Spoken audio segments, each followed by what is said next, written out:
ఆ విషయం తెలుసా మీకు? ప్రజలు పాముకి దహనం చేస్తారు. తెలీదా మీకు?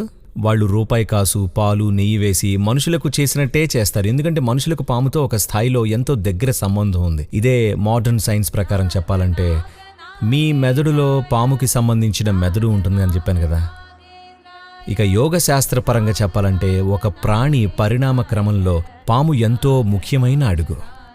అందుకని మీరు దాన్ని ఒక విధంగా ఉంచాలి, లేదంటే అది మీలో సజీవం అవుతుంది.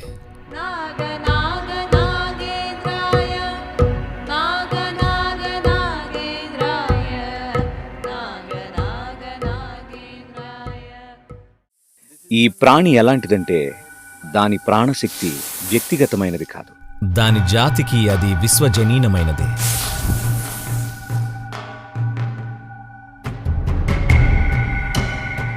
వ్యాన ప్రాణం మీద ఉన్న ఒక విధమైన ఆధిపత్యం వల్ల ఈ